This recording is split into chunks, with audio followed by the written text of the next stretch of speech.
धान धरी चाषी बसी ना आसुछि टोकन ना शुणुछि जिला प्रशासन।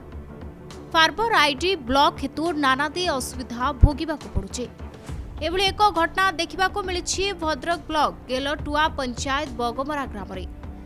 बगमरा ग्रामर रवींद्र उपाध्याय रांदिया सेवा समवाय समिति रे खरीफ धान विक्रय ପାଇଁ पंजीकरण करथिबा बेले टोकन न आसीबारु विब्रत होई एआरसीएस को कार्यालय को जाई जांच करिबारु रवींद्रंकर फार्मर आईडी ब्लॉक हेतु टोकन आसी नथिबा जणा पड़िथिला। एहाकु नै जिलापाल ओ जोगाण अधिकारी को मध्य भेटिथिले रवींद्र, किंतु किछि सुफल मिली पारि नथिला। डीआरसीएस राज्य विभागीय अधिकारी को एक चिठी करी चुप बसिथिबा बेले रवींद्र पुणी जिलापाल को भेटी समस्यार समाधान पाई गुहारी करिसंते।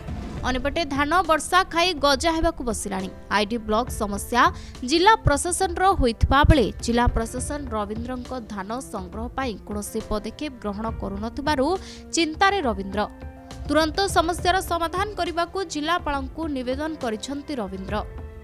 जिलापाल ऑफिस के आसवार कारण आमे सोसाइटी रांदिया संवाद समिति रेजिस्ट्रेशन करथिलु।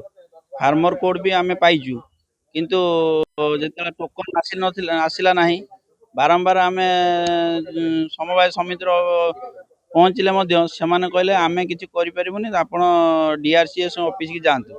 डीआरसीएस ऑफिस गले मध्य सीए कहले जे एटा हमर ब्लॉक अछि आउ आपण से स्टेट लेवल को ये ब्लॉक अच्छे आम कि ना। आउ तापरे आमे जिलापाल को भी भेटिलु। जिलापाल भी तांको निर्देश देले जे इनक्वारी करिया पई। से इनक्वारी करी भी आमको कहले जे उटे एमडी भुवनेश्वर को से चिट्ठी गले 17/13/3 चिट्ठी गले जे से माने जेन्युइन फार्मर तांको जो फार्मर कोटा अनलॉक अछि ताको लॉक खोला जाऊ। किंतु दुखर कथा एपर्यंत आमर खुला गला नहीं कि आमको टोकन आसिला नहीं। आमे बर्तमान रांदिया समवाय समिति 169,000 टका लोन नहींचु। धान जहाँ चाष करूँ सब गुरु गाई खाऊँ।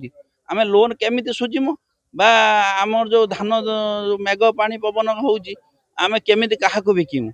बारंबार जिलापाल को दी थर द्वारस्थ हेले मध्य सी आमर किछि सुफल मिलू नाही।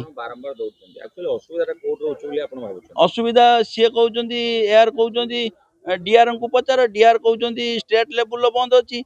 आमे चाषी चाष करिछि से काहाकू काहा पाकर अभियोग कले तार समस्यार समाधान हबो आमे भी जानि परनो। आमे जिलापाल गुहार करबा पई चाहूछु जे हमर टोकनटा प्रदान करा जाऊ। हमर धान जो चाष करछु से धानटा केमिति बिक्री करा जाऊ से व्यवस्था करा जाऊ।